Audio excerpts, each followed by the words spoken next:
The Prime Minister says some PLP operatives are disappointed because they didn't get fixed up. The Chamber of Commerce attributes a rise in unemployment to a rise in the cost of doing business. Bamboo Town MP Runward Wells breaks his silence on that letter of intent controversy. Plus, Malia Resort employees to vote in a strike poll tomorrow morning. We've got those stories and more coming up tonight. I'm Dana Smith, and NB12 starts right now.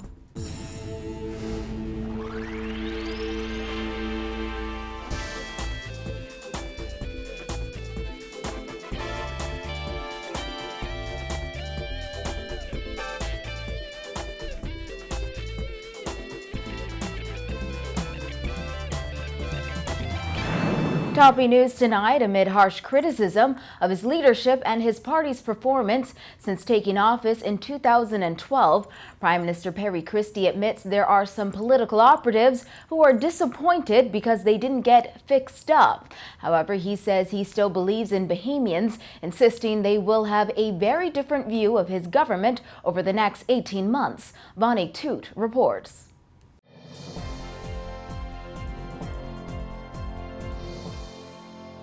In the lead-up to the 2012 general election, the PLP's Believe in Bahamians campaign slogan resonated with thousands of Bahamians who bought into the message of a safer Bahamas, 10,000 new jobs, and mortgage relief.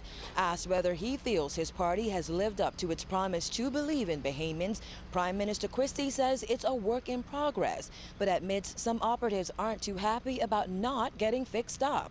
They've always believed in the Bahamas, the PLP. A tradition carried forward by Christie. His record of accomplishment: urban renewal, 1,300 homes built, $25 million to support Bahamian entrepreneurs, 22,000 jobs created. That's 22,000 new Bahamian jobs. Now he'll work with a new generation of PLP leaders to put Bahamians first, with action plans to fight crime and create jobs. The PLP believe in the Bahamas. The PLP promised to believe in Bahamians, but many Bahamians say they have stopped believing in the PLP after it failed to provide mortgage relief and break the back of crime. Christie says he understands their disappointment. There are people who are genuinely disappointed that they haven't gotten fixed up, and they anticipated being fixed up. That's those who are now political operatives who haven't gotten what they would thought they deserved. There are others who are in the population who are unemployed, and they come here every day talking. There are people waiting on me right now to talk to me about getting a job for themselves or members of their families. The Prime Minister's comments come days after the Statistics Department revealed that unemployment has increased from 14.3% in May 2014 to 15.7% in November. That's 1% higher than when the PLP took office in May 2012. There are points where you could say you didn't do this and you didn't do that, and I may agree. It's all work in progress. Yes, I believe in the Bahamas, and yes, I believe in Bahamians. The Prime Minister says he is optimistic that over the next 18 months, Bahamians will have a different view of the government. With youth unemployment at 31%, Christie pledged to create more jobs and wrestle crime, a problem he says bothers him deeply. The single greatest challenge to this country is the behavior of those people out there who are committing crimes and killings. And it's something that bothers me deeply, and something that I'm trying to wrestle with on how we continue to attack that problem. The Prime Minister says the PLP government is working as hard as it can to improve the lives of young Bahamians. However, Christie, whose political career spans 4 decades, says he's been around long enough to know there will always be people who disagree with what he's doing. There will always be people who disagree. There'll always be people who are set up to disagree in a democracy. My side will have set them up in opposition. The opposition today will set them up. People who are just programmed to call talk shows and voice their opinions. There are people who are genuinely disappointed that they haven't gotten. However, he says it is important to remember this. The Bahamas has a government that is working as hard as it possibly can to bring about outcomes that are positive for the young people of this country. Reporting for NB12, I'm Bonnie Toot. Well, days after Marco City MP Greg Moss threatened to campaign against two of the constitutional amendment bills if they are passed in the House of Assembly, Prime Minister Christie says while Moss is his friend, he has no interest in his personal views and he is free to do what he wants. Greg Moss is my friend. Greg Moss is well, let me put it this way. Greg Moss and I have had a relationship where we talk to each other. He has not spoken to me on any of these issues. He has elected to publicly present his views. He knows as much as I do, right, that he can do it another way, right? But he is free to do what he wants to do. Moss said last week, unless government amends the second and fourth constitutional amendment bills, he would not vote for them in the House. Bill number 2 would benefit the foreign spouse of a Bahamian woman, while the fourth bill seeks to end discrimination based on sex. Moss says he feels those bills are morally and ethically against Bahamians. However, Christie says Moss could have handled this situation differently. I have no interest, in his personal views. None, all right? All I would want is this, for my friend to be able to say to me, Prime Minister, this is my position. That's all. That's all I want my friend to say. Prime Minister, this is my position. The Prime Minister also commented on the PLP MP's assertion that he would run in Marco City, whether it's for the PLP or another party. You either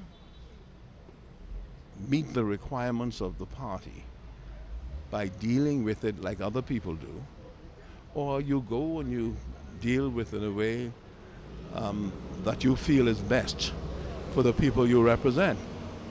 If that does not conform with what the party expects, then Greg Moss, like he says, I heard he said that he's going to run in Marco City.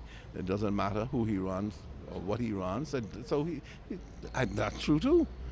I said that once, The Bahamas Chamber of Commerce and Employers Confederation is linking the recent rise in unemployment to the increasing cost of doing business. Chairman of the Chamber of Commerce, Gowan Bowe, says in order to see an improvement, government strategy should emphasize developing entrepreneurs rather than simply seeking to fill jobs. Jasmine Brown has more in this report.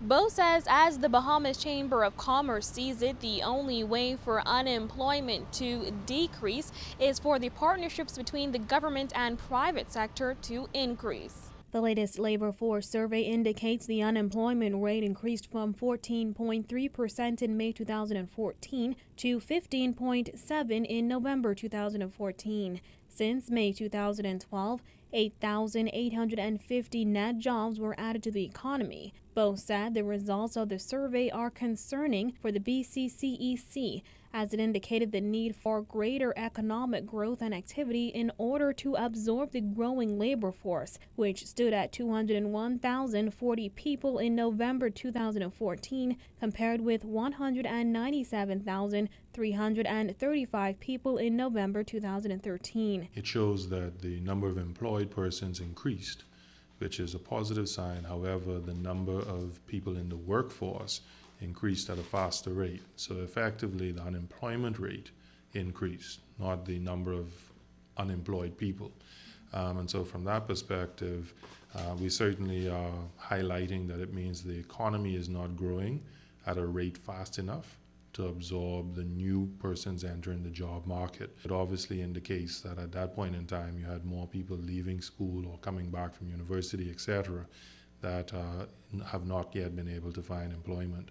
So we certainly have to look at how we expand the economy at a pace that is fast enough to actually absorb. Bowe went on to say the chamber believes there are specific reasons for the increase in unemployment rate, such as the recent layoffs in the tourism sector and job losses in the financial services sector. The chamber chairman also listed several reasons businesses are struggling. As he says, members have reported they are finding it difficult to sustain their businesses due to electricity costs and business taxes.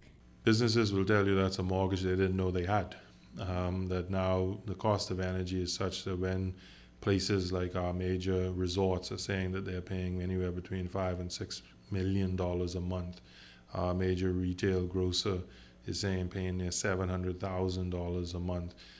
This is becoming the largest expense on the ledger for a lot of businesses. Just as simple as paying the business license fees, which in and of themselves have now become a tremendous burden to a lot of businesses.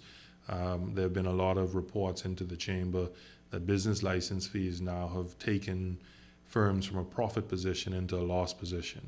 Bo says the BCCEC believes this can only be done through greater private sector involvement in the planning and administration of the Bahamian economy. The only way that this will work for the betterment of the Bahamas is the private sector becoming more involved with the government, and that means an open line of communication, but equally mutual respect on both sides.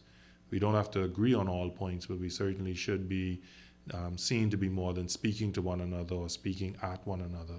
Reporting for NV12, I'm Jasmine Brown.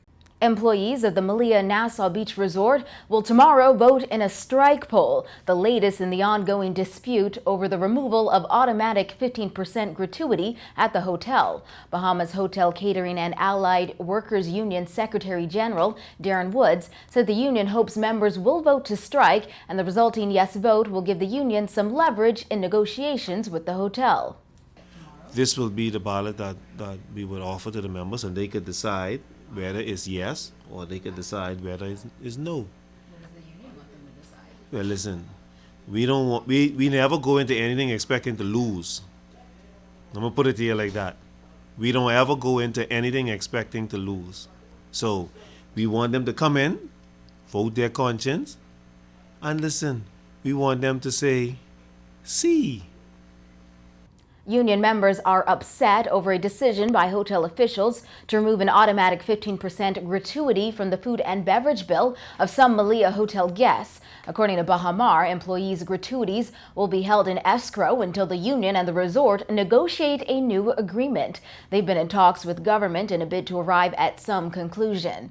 Wood said the union hopes this strike poll will send a message to the hotel that employees are fed up.